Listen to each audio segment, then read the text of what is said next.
এখন সগলখড়ির কারণে কিন্তু জামাই বউ তালাক হয়। আমার কথা কয় না? ও হেসা না। বউ যদি সগলখড় ঘরে আইসা ঢুকে তাহলে ছেলে এবং বাবা মায়ের মধ্যে ফাটল সৃষ্টি হয়। এমনি করে করে দুইজনের মাঝখানে যদি সগলখড় ঢুকে রে, ঘরের সুখ না বাড়ির সুখ না পুরো মহল্লার সুখ দূর হয়ে যাবে। এবং বন্ধু সগলখড়ির কারণে অগা অন্যায় কারণে বন্ধু আপনার মারামারি পিটাপিটি খুনাখুনি মামলা মোকদ্দম পর্যন্ত হয়। ইমাম সাহেব হুজুর হয় নিয়ম হয় না? আল্লাহ রাব্বুল আলামিন এই সগলখড় কত জঘন্য দেখেন। আমার আল্লাহ বলেছেন আল ফিতনাতু আশাদ্দু মিনাল কতল। সমাজের মধ্যে জাতির মধ্যে ফিতনা সৃষ্টি করা, সগলখড়ি করা, সগলখড়ি দিয়ে ফিতনা সৃষ্টি করা এটা হত্যার চেয়েও জঘন্য অপরাধ। একজন ব্যক্তিকে খুন করে ফেলা এটা অনেক বেটার, কিন্তু সগলখড়ি করা এই হত্যার চাইতেও জঘন্য। আল্লাহর কোরআন সাক্ষী দেয়। কথা বলেন না কেন? আরো জোরে কোন। এটা জিনার চেয়েও জঘন্য খারাপ। আল্লাহ রাব্বুল আলামিন তাদেরকে জান্নাতে দিবে না। তারা জান্নাতে তো যেতে পারবে না, বরঞ্চ তাদের ঠিকানা হবে জাহান্নাম।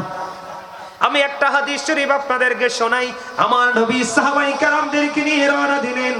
হঠাৎ করে বন্ধু গোরস্থানের পাশে নবীজি দাঁড়িয়ে গেলেন। সাহাবীরা প্রশ্ন করলেন, ইয়া রাসূলুল্লাহ, ইয়া হাবিবাল্লাহ, নবী গো, ও প্রাণের নবী, এই কবরের পাশে দাঁড়িয়ে গেলেন কেন? নবীজি বললেন, আমি দেখতে পাই এই কবরের মধ্যে আযাব চলতেছে। কি চলতেছে? আযাব চলতেছে। দুইটা কবরের মধ্যে বন্ধু আযাব চলতেছে। ইয়া রাসূলুল্লাহ, কেন গো? আমার নবীজি বলেছেন, ওই দুইটা কবরের মধ্যে আযাব চলার কারণ হলো একজনের দোষ হলো সে বন্ধু মানুষের গোপন কথা শুনে শুনে অন্যের কাছে কি করে দিত? বলে দিত। আর আরেকজন হলো প্রস্রাব করার পরে ভালো করে পবিত্র হতো না। জোরে জোরে কন্যা নাউযুবিল্লাহ। এখন আমাদের যুবকদের মধ্যে সগলখড়িটা কেমন আছে জানি না, তবে মিথ্যাটা আছে।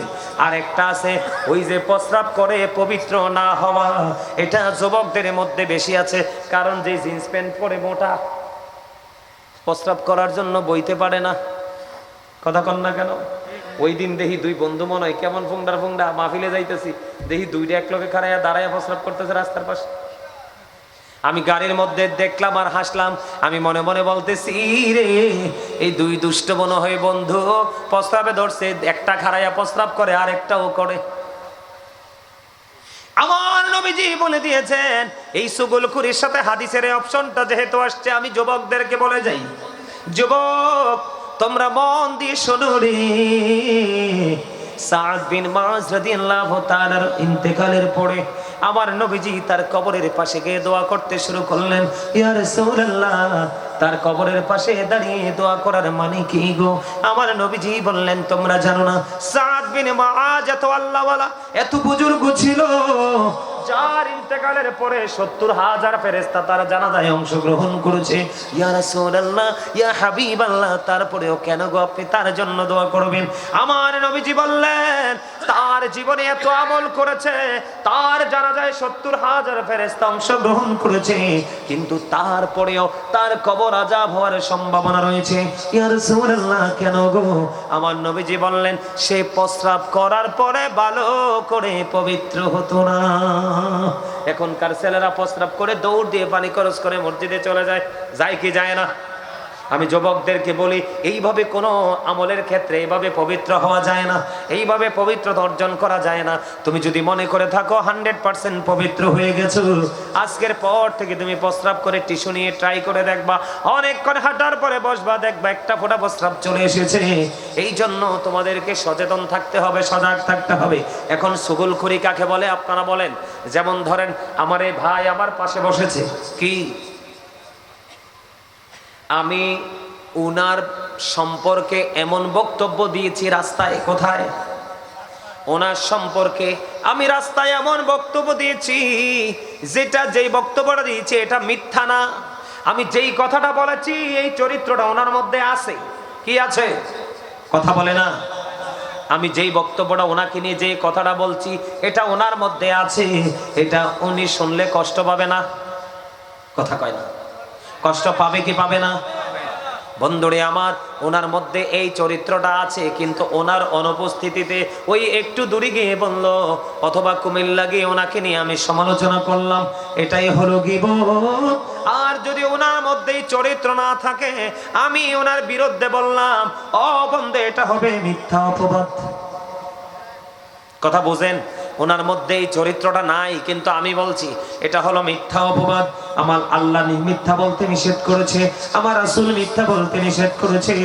ও বন্ধু, আমার নবীজি মিথ্যা যখন কেউ বলতো, ওটা আমার নবীজি কোট করে রেখে দিতেন ওই পর্যন্ত, যতক্ষণ না পর্যন্ত মিথ্যাবাদী, যতক্ষণ না পর্যন্ত আল্লাহর কাছে তওবা না করেছে। জোরে জোরে কন্যা আল্লাহু আকবার। আর ওনার মধ্যে যে চরিত্রটা আছে, আমি যদি ওনার সামনে বলে ফেলি, এটা হবে গালি। বুঝতে পারছেন নি? আবারও বোঝেন, এটা হাদিস শরীফ, কিন্তু কি আমি ওনার অনুপস্থিতিতে বললে হবে গীবত। ওনার মধ্যে যেটা নাই, এটা যদি বলি, এটা হবে মিথ্যা অপবাদ। আর সামনে যদি বলি, এটা হবে গালি। এবার একজন সম্পর্কে কথা বলতে হিসাব করে বলবেন, আমার নবীজি বন্ধু একদিন দাঁড়িয়ে রইলেন, সাহাবায়ে কেরামদেরকে নিয়ে দাঁড়িয়ে রইলেন। হঠাৎ করে একটা দুর্গন্ধ আসলো। কি আসলো? হঠাৎ করে বিকট একটা দুর্গন্ধ আসলো। আপনারা চাইলে আমি কোট করে নিয়ে এসেছি মোবাইলে করে বন্ধু, রেফারেন্স সহ, কিন্তু সময় খুবই অল্প, আলোচনা অনেক বাকি রয়েছে। জাহান্নামের কিনারায় তো এখনো আসতেই পারি নাই। এত বিকট দুর্গন্ধ আসলো, সাহাবীদেরকে আমার নবী প্রশ্ন করলেন, সাহাবীরা রে, এই দুর্গন্ধটা কোত্থেকে এসেছে, কিসের দুর্গন্ধ, এটা তোমরা বুঝতে পেরেছো কিনা? এবার সাহাবীরা ডেকে ডেকে বললেন, ইয়া রাসূলুল্লাহ, ইয়া হাবিবাল্লাহ, নবী গো, এই দুর্গন্ধ সম্পর্কে আমরা বলতে পারবো না, আল্লাহ এবং আল্লাহর হাবিব বলতে পারবে। এবার আমার নবী বললেন, সাহাবীরা, আমি আপনাদেরকে বলে যাই, অত্যন্ত সতর্কতার সাথে কথাগুলো শুনেন, এটা হাদিস শরীফ। আপনারা আমার প্রাণের নবী বললেন, সাহাবীরা রে, এই দুর্গন্ধটা আসছে ওই ব্যক্তির কাছ থেকে, ওই মানুষগুলোর কাছ থেকে। ওই মানুষগুলো তার কোন মুমিন ভাইকে নিয়ে গীবত করতেছে। ওই গীবতখোরদের গন্ধ হলো এই দুর্গন্ধ। জোরে জোরে কন্যা নাউজুবিল্লাহ।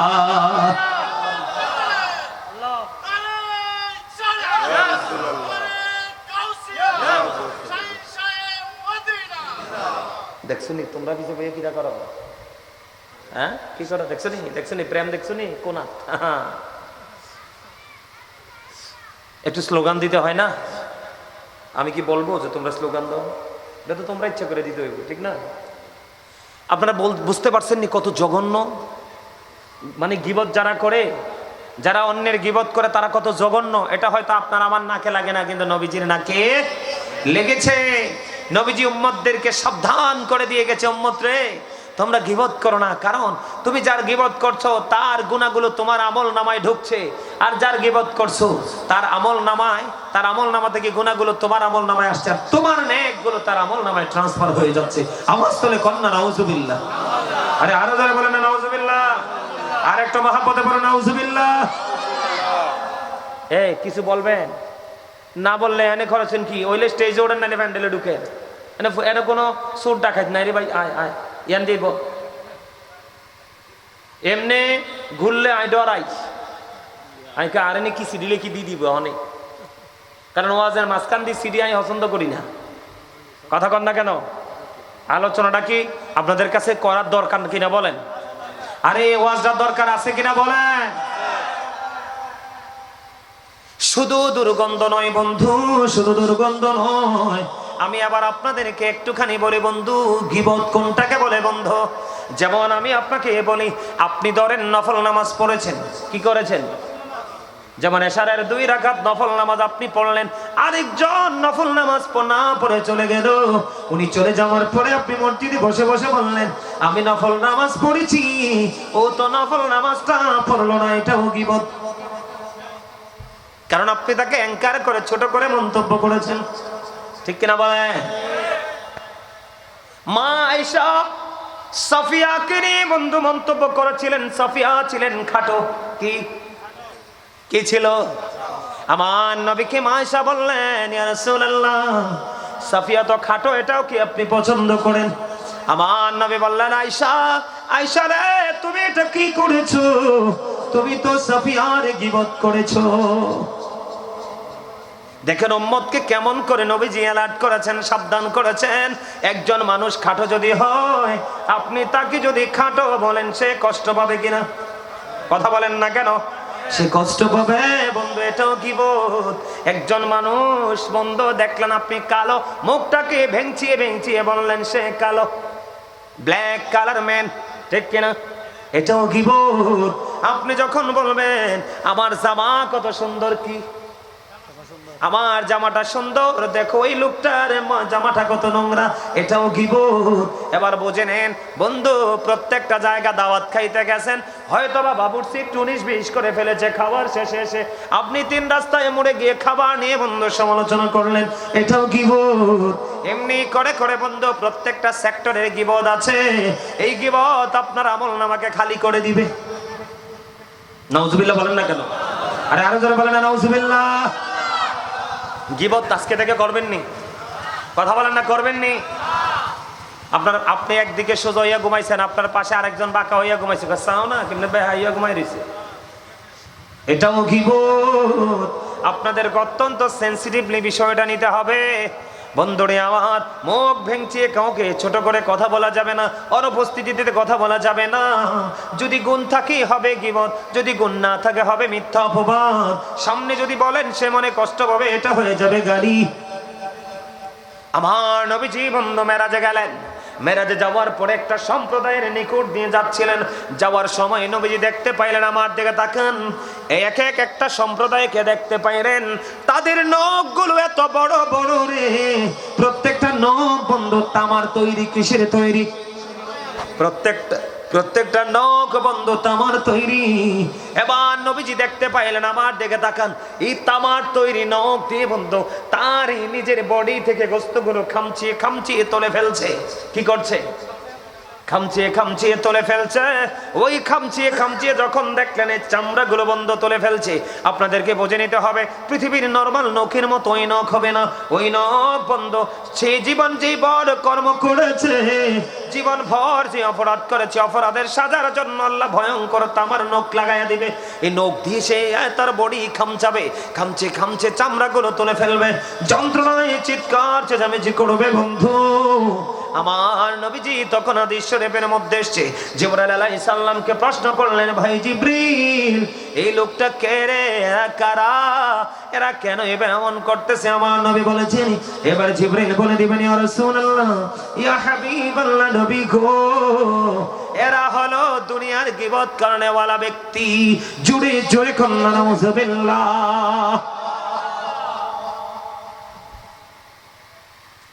কিছু বুঝতে পারছেন? আপনি একজনের গীবত করলেন, কি করলেন? আপনি একজনের গীবত করলেন, আপনি তো তার গীবত করলেন না, আপনি তার গোশত খাইলেন। কি করলেন? গীবত করা মানে মরা ভাইয়ের গোশত খাওয়া, ভক্ষণ করা। মানুষ কি মানুষের গোশত খেতে পারে? কথা বলেন। মানুষ মানুষের গোশত খেতে পারে, কিন্তু সে এমনি খায় না, কিন্তু তার কর্মটা এমন মানুষের গোশত খাওয়ার সমতুল্য। নাউজুবিল্লাহ বলবেন না? আরে আরো জোরে।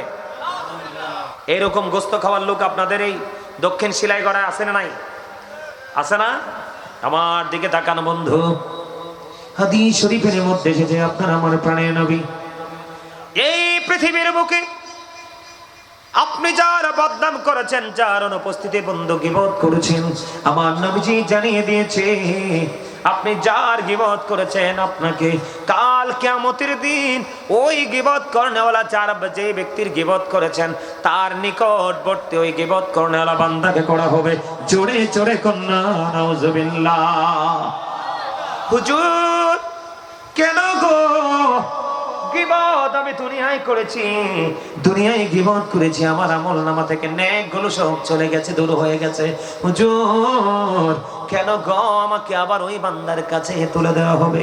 আমার নবীজি বলবে, ওই তুমি দুনিয়ায় থেকে তুমি মরা ভাইয়ের গোশত খেয়েছো, এখন তুমি তার জিন্দা গোশতগুলো ভক্ষণ করতে থাকো। জোরে জোরে কন্না নাউজুবিল্লাহ। কি করতে থাকো? ওমা আপনারা কি মনে করছেন মরার পরে মরা শেষ? আরে না, নবীজি কে বলতেছে, আপনি দুনিয়াতে যার গীবত করেছেন, বদনাম করেছেন, আল্লাহ বলবে তুমি তার নিকটবর্তী হও, হওয়ার পরে আল্লাহ বলবে তুমি তার গোশতগুলো ভক্ষণ করে খাও, বন্ধু ভক্ষণ করতে থাকো।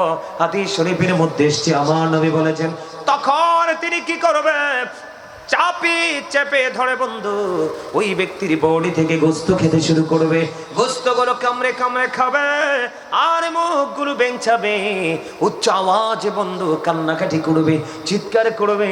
সেদিন কেউ তার চিৎকার শুনবে না। জোরে জোরে কন্যা নাউজুবিল্লাহ। এবার আসেন বন্ধু, আমি আগে বলেছি মুনাফিক, মিথ্যাবাদী, চুগলখোর, তিনটাই বন্ধু জঘন্য অপরাধ। তিনটা কি? লা ইয়াদখুলুল জান্নাতা ফাত্তাক। আল্লাহ রাব্বুল আলামিন, আল্লাহর রাসূল জানিয়ে দিয়েছে চুগলখোরকে আল্লাহ জান্নাতে দিবে না। যে জান্নাতে যেতে পারবে না তার ঠিকানা হলো জাহান্নাম। কথা বলেন না কেন? তার ঠিকানা কি? তার ঠিকানা হলো জাহান্নাম। আমার দিকে তাকান বন্ধু, আল্লাহ কোরআনে বলেছেন মুনাফিক জাহান্নামের একবারে সর্বনিম্ন লোকাল জায়গায় থাকবে। এবার আসেন আমি আপনাদেরকে বলি, এখন জাহান্নাম বলেছে বন্ধু সকল পাপীদের জন্য। কার জন্য? জাহান্নাম সকল অপরাধীদের জন্য জাহান্নাম বরাদ্দ। আপনারা আমার দিকে তাকান, জাহান্নাম বন্ধু সকল পাপীদের জন্য বরাদ্দ। এর মধ্যে আজকে আমি বললাম মুনাফিক এবং মিথ্যাবাদী এবং চুগলখোর বন্ধু, তাদেরকে নিয়ে আমি একটুখানি কথা বলেছি, কারণ জাহান্নামের আলোচনাটা বাকি রয়ে গেছে। আপনারা আমার দিকে তাকান, এই যে জাহান্নাম, এই জাহান্নাম তাদের জন্য বরাদ্দ করেছে। সূরা ইউনূসের ৪৪ নম্বর আয়াতে আল্লাহ বলেছেন ইন্নাল্লাহা লা ইয়াযলিমুন নাসা শাইআন ওয়ালাকিন্নান নাসা আনফুসাহুম ইয়াযলিমুন। আল্লাহ রাব্বুল আলামিন বলে দিয়েছেন, আল্লাহ রাব্বুল আলামিন আল্লাহর বান্দার উপর জুলুম করে না, অত্যাচার করে না, বান্দা নিজের উপর জুলুম করে। জোরে জোরে কন্না নাউজুবিল্লাহ। এবার আল্লাহ বলেছেন আল্লাহু লা ইউহিব্বুজ জালিমিন। আল্লাহ রাব্বুল আলামিন বলে দিয়েছেন যারা নিজের উপর নিজে জুলুম করে, অত্যাচার করে, আল্লাহ বলেছেন আল্লাহ তাদেরকে ভালোবাসে না, পছন্দ করে না। এবার আল্লাহ রাব্বুল আলামিন বলে দিয়েছেন ওয়া মা লিস-সালিমিনা মিন আনসার। বন্ধু যারা জালেম, যারা অত্যাচারী, আল্লাহ রাব্বুল আলামিন জানিয়ে দিয়েছেন জালেম অত্যাচারীদেরকে আল্লাহ রাব্বুল আলামিন তারা যখন বিপদে পড়ে রে আমার আল্লাহ তাদের জন্য কোনো সাহায্যকারীও রাখে না। জোরে জোরে কন্না নাউজুবিল্লাহ। কি বুঝতে পারলেন? আল্লাহ বান্দার উপর অত্যাচার করে না, চুগলখড়ি করা, নিজের উপর নিজে জুলুম করা, মুনাফিকি করা, নিজের উপর নিজে জুলুম করা, মিথ্যা তুহমত দেওয়া, মিথ্যা কথা বলা, এটা নিজের উপর নিজে জুলুম করা। আল্লাহ রাব্বুল আলামিন ওই জালেমদেরকে পছন্দ করে না। জালেম যত অন্যায় করবেন প্রত্যেকটা অন্যায় আপনার আমার উপর জন্য জুলুম। এই জন্য আমি একটা জুলুম নিয়ে একটা গজল লিখেছি, একটুখানি শুনবেন নি? শুনবেন? জুলুম যারা করলা বন্ধু হারাইলা দুকুল, জনম জনমকে দিও তোমার হবে না মাসুল। একবার ভেবে দেখো না তোমার কোথায় ঠিকানা, একবার ভেবে দেখো না তোমার কোথায় ঠিকানা। এখনো তো আছে সময়, এখনো তো আছে সময়, বোঝো তোমার ভুল। জনম জনমকে দিও তোমার হবে না মাসুল। বৃষ্টি যখন আসে বন্ধু শীতল মরুভূমি, তওবা করো ক্ষমা পাবে বলে গেলাম আমি। তোমার জীবন মোহনা কোথায় সে তো জানো না, তোমার জীবন মোহনা কোথায় সে তো জানো না। ক্ষমা যদি না পাও বন্ধু,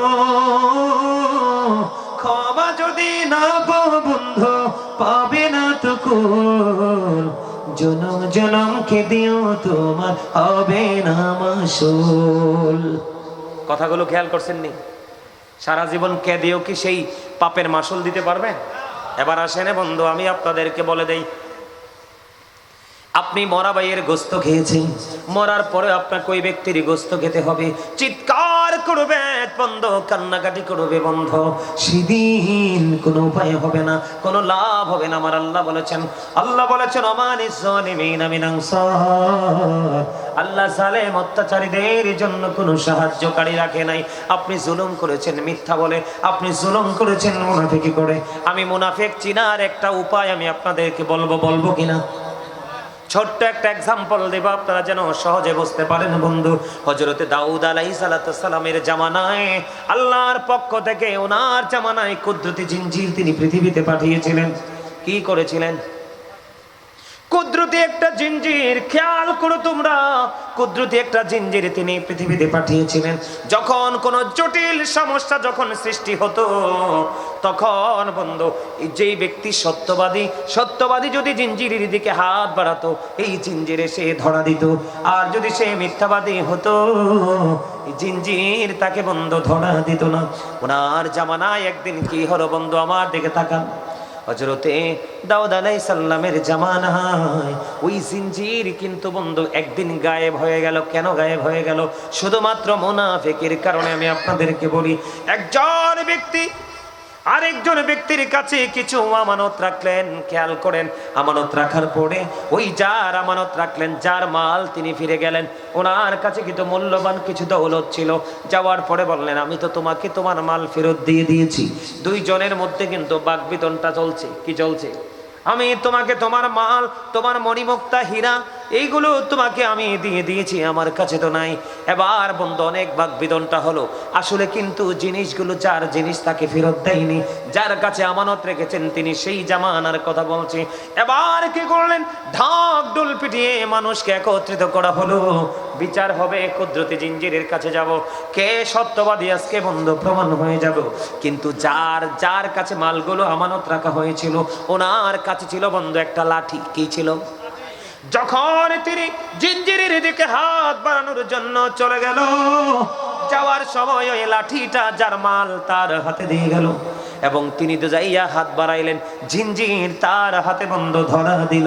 এবার তিনি জিনজির স্পর্শ করে চলে আসলেন। জিনজির স্পর্শ করে চলে আসার পরে এবার যার মাল তিনি কি করলেন?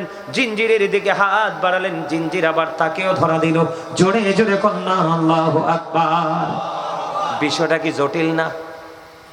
আমার ওয়াজ কি বুঝতেছেন না আপনারা? এখানে একজন মিথ্যাবাদী হবে, একজন সত্যবাদী হবে।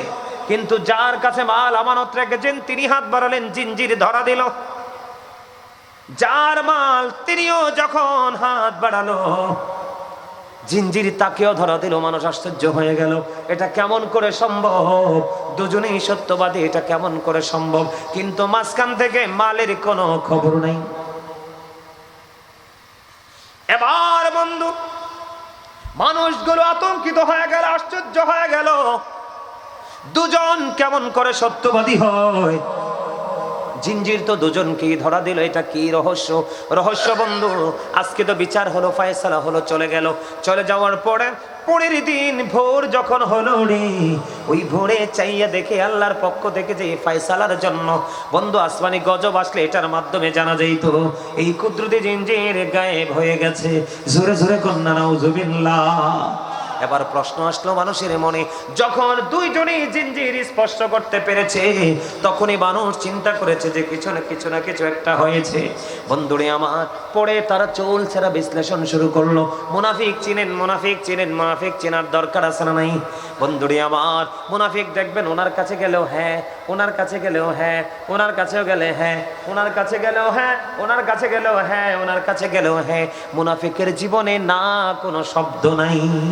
সুবহানাল্লাহ ওয়ালহামদুলিল্লাহ লা ইলাহা ইল্লাল্লাহ সুবহানাল্লাহ ওয়ালহামদুলিল্লাহ। তোমরা করো জোরে জোরে, লা ইলাহা ইল্লাল্লাহ লা ইলাহা ইল্লাল্লাহ। নবী আমার নূরের পুতুল, জগৎ করলেন উজালা। নবী আমার নূরের পুতুল, জগৎ করলেন উজালা। রোজ হাসরে করবেন তিনি উম্মতের ফাইসালা সুবহানাল্লাহ ওয়ালহামদুলিল্লাহ লা সুবহানাল্লাহ ওয়ালহামদুলিল্লাহ লা ইলাহা ইল্লাল্লাহ লা ইলাহা ইল্লাল্লাহ লা ইলাহা ইল্লাল্লাহ আরশ কুরসি লৌহ কলম সৃষ্টি জাহান ওসিলা আরশ কুরসি লৌহ কলম সৃষ্টি জাহান ওসিলা রে যে আল্লাহ খুশি হইয়া নাম রাখলেন হাবিবুল্লাহ সুবহানাল্লাহ আলহামদুলিল্লাহ লা ইলাহা লা ইলাহা ইল্লাল্লাহ মুহাম্মাদুর রাসূলুল্লাহ সাল্লাল্লাহু আলাইহি ওয়াসাল্লাম।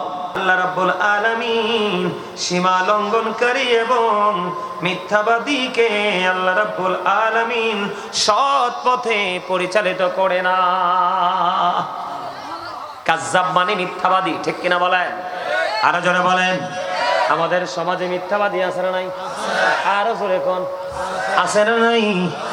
আমি সর্বপ্রথম বন্ধ শুরু করব। আমার আল্লাহ বলেছেন ইন্নাল্লাহা লা ইয়াহদি মান হুয়া মুসরিফুন কাযাব।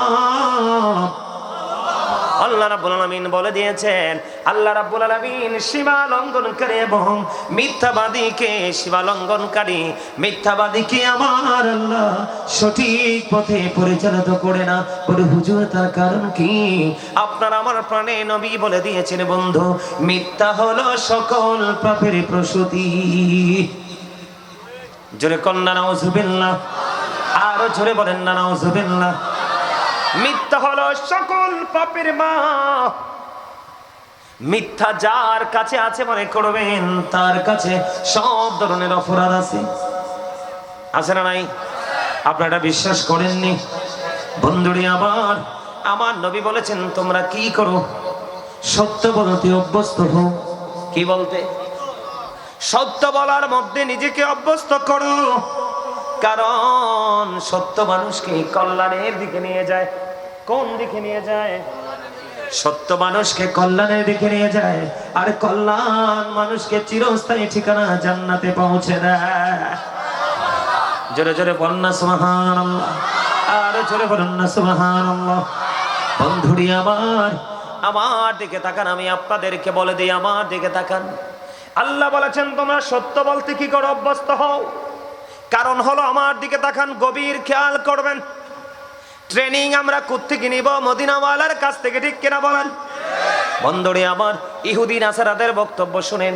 বেঈমান কাফেররা বক্তব্য দিয়েছেন হযরত মুহাম্মদ সাল্লাল্লাহু আলাইহি সাল্লাম was born in our country. His father's name was Abdullah. His mother's name was Amina. His father said died before he was born. He lost his mother in his childhood. He was very truthful. আপনার আমার প্রাণের নবী ছিলেন শ্রেষ্ঠ সত্যবাদী। জুড়ে জুড়ে কন্যা সুবহানাল্লাহ। মনে রাখতে হবে ও বন্ধু, honesty is the best policy. সততাই সর্বোত্তম পন্থা। সত্যবাদীদের মধ্যেই সততা খুঁজে পাওয়া যায়, ঠিক কিনা বলে? আমার আল্লাহ বলে দিয়েছেন বন্ধু ওয়াকুলু কাওলান সাদীদা। আমার আল্লাহ বলে দিয়েছেন সে দা রাইট থিং। তোমরা সত্য কথা বলো, সঠিক কথা বলো, জোরে জোরে কন্যা সুবহানাল্লাহ। এই মিথ্যাবাদী নিয়ে সত্যবাদী নিয়ে ওয়াজের দরকার আসেনি? আরো জোরে বলেন। আপনারা শুনবেননি? শুনবেন? সত্য কথা নিয়ে মিথ্যা কথা নিয়ে এই জন্য ওয়াজ করবো আজকে। এখন মানুষ হাসতে হাসতে অসংখ্য মিথ্যা বলে বেড়ে। আপনার আমার প্রাণের নবী বলে দিয়েছেন বন্ধু, আমার নবীজি বলেছেন, শাওল ইবনে শাদ রাদিয়াল্লাহু তাআলা আনহু থেকে হাদিস কানা বর্ণিত। আমার নবীজি বলে দিয়েছেন, কেউ যদি দুই সোয়ালের মধ্যখানের দায়িত্ব নিতে পারো এবং দুই রানের মধ্যখানের দায়িত্ব নিতে পারো, আমি নবী তোমার জান্নাতের দায়িত্ব নিয়ে নিব। দুই রানের মধ্যে দুই সোয়ালের মধ্যখান মানে কি? জবান মুখ মানুষের জীবনে সবচেয়ে বেশি অন্যায়, সবচেয়ে বেশি অপরাধ করে রে এই মুখে এবং লজ্জাস্থান দিয়ে। কথা বল না কেন? আরো জোরে বন্ধুরে আমার, শুনবেন নিওয়াজটা? আরো জোরে বলেন, শুনবেন? আমার নবীজি বলেছেন, মানুষ হাসতে হাসতে এমন অপরাধ করে রে, মানুষ হাসতে হাসতে এমন অপরাধ করে যে অপরাধের কারণে মানুষ মাসিক থেকে মাগরিব পর্যন্ত জাহান্নামের দিকে এগিয়ে যায়। হুজুর, এই মাসিক থেকে মাগরিবটা কি গো? আমার নবী জানিয়ে দিয়েছেন বন্ধু, পৃথিবীর এক প্রান্ত থেকে আরেক প্রান্ত পর্যন্ত রাস্তাটা তত দূর, ওই তত দূর সমপরিমাণ রাস্তা সে জাহান্নামের দিকে এগিয়ে যায়। আওয়াজ তুলে তুলে বলুন না নাউজুবিল্লাহ। খামখেয়ালি করতে করতে, হেয়ালি পড়া করতে করতে বন্ধু, যেমন আমাকে আজকে মিজান ফোন দিল, হুজুর আপনি কোথায় আছেন? আমি বললাম, মিজান তুমি টেনশন করো না, তোমার সময়ের আগে আমি তোমার কাছে পৌঁছে যাব। আমি মিজানকে বলেছি, মিজান আমি যখন কর্ণফুলী ব্রিজে আসবো আমি তোমাকে একটা কল দিব। আমি কিন্তু ফোন হাতে নিয়ে মিজান চারপাশে আসিনি, আমি মিজানকে কল দিয়েছি। মিজান বলল, হুজুর চলে আসেন। আস্তে আস্তে করে বন্ধু সাতুরি সমনিতে চলে আসলাম, ফোন দিয়ে দিলাম। বন্ধু, কিন্তু আমাদের মধ্যে এমন কিছু লোক আছে, আমি হাসতে হাসতে একটা এক্সাম্পল দিই। যেমন আপনি আছেন কোথায়? চট্টগ্রামে। জিসি মোড়ে। কোথায়? কোথায় আপনি আছেন? জিসি মোড়ে। কিন্তু আপনার এখানে অনেক বেশি গুরুত্ব, এই সুযোগটাকে আপনি কাজে লাগালেন। আপনি বললেন আমি আছি চাতুরি সমনিতে। করে কি করে না এখন আমাদের মধ্যে? এটা আছে না নাই? অহরহ হয়, বিশেষ করে পাপ বেশি করে বন্ধু যুবক যুবতীরা, বিশেষ করে অবৈধ ব্যবসায়িক যারা, তাদের মিথ্যার কোনো শেষ নাই। আমার নবী বলেছে, আমার দিকে তাকান, কাল কিয়ামতের দিন তিন শ্রেণীর মানুষের সাথে আল্লাহ কি করবে না? কোন ধরনের আপোষ করবে না, দয়া করবে না, মায়া করবে না, ক্ষমা করবে না।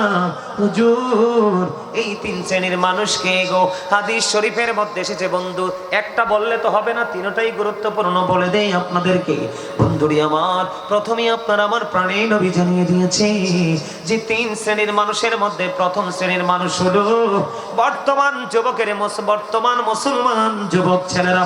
জোরে জোরে কন্যা নাউজুবিল্লাহ। বলে হুজুর কেন?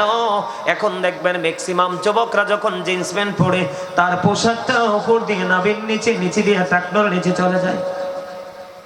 আমার নবীজি বলেছে তিন শ্রেণীর মধ্যে প্রথম হলো যারা অহংকার করে করে টাকনোর নিচে ঝুলিয়ে ঝুলিয়ে পোশাক পরে।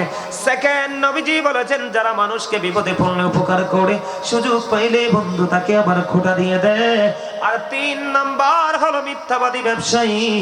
তিন নাম্বার হলো বন্ধু মিথ্যাবাদী ব্যবসায়ী। যেহেতু আমার আলোচনা শুরুটা করেছে আজকে মিথ্যা দিয়ে বন্ধু, মিথ্যার উপর আলোচনা করব। ও বন্ধু